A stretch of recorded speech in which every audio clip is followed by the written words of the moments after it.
Saudaraku yang terkasih, saya menyampaikan sebuah renungan singkat yang bertemakan keadilan muncul terbalik.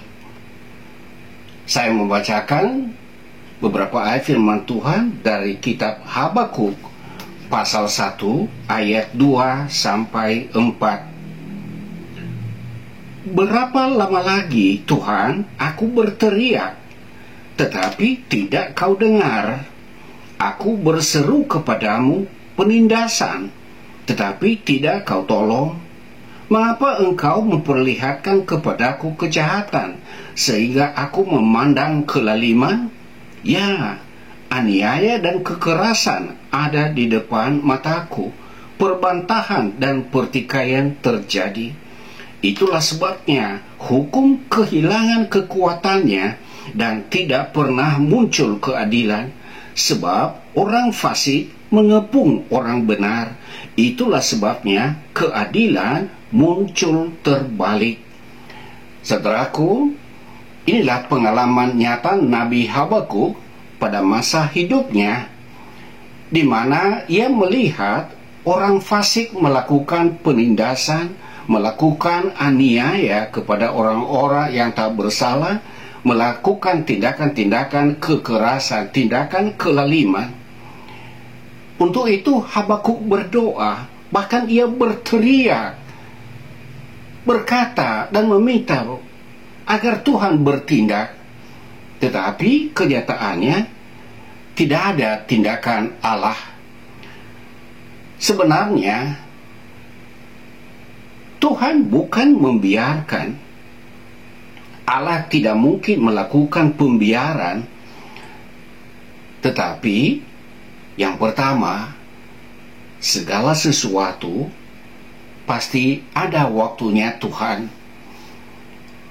untuk menghukum orang-orang yang melakukan kelaliman terhadap sesamanya, untuk menghukum orang-orang yang melakukan penindasan terhadap orang-orang yang hidup benar di hadapan Allah. Dan yang kedua, ketika kita punya kesan seolah-olah Tuhan membiarkan, sebenarnya Tuhan memberi kesempatan bagi orang-orang yang berbuat kejahatan itu untuk sadar, untuk insaf dan bertobat dari kejahatannya. Memang sebagai nabi, ia melihat itu dari kacamata manusia.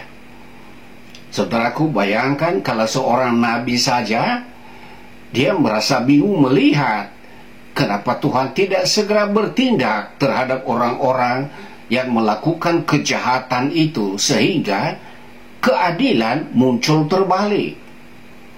Keadilan muncul terbalik menunjukkan keadaan bahwa orang-orang yang berbuat kebenaran terus-menerus ditindas, dan orang yang melakukan kejahatan, mereka menikmati sukacita, kegembiraan, bersorak-sorai, yang seharusnya mereka itulah yang layak mendapat hukuman. Sehingga terkesan keadilan muncul terbalik. Tetapi kita tidak pernah meragukan keadilan Tuhan, sebab orang yang benar akan dibenarkan Allah, dan orang yang berbuat jahat akan dihakimi, dihukum oleh Tuhan pada waktunya, baik di dunia sekarang maupun dalam pengadilan yang akan datang.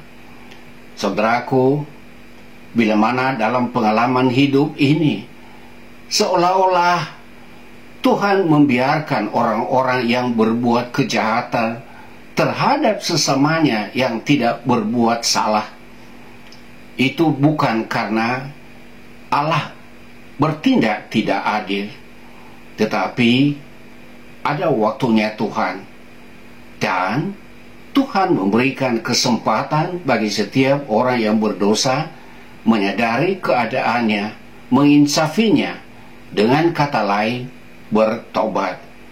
Sebab Tuhan tidak menghendaki kebinasaan orang berdosa, tetapi yang dikehendaki oleh Tuhan adalah pertobatannya dan keselamatannya. Kiranya kebenaran firman Tuhan ini menghibur dan meneguhkan hati kita tentang keadilan Allah yang tak bisa diragukan. Tuhan memberkati.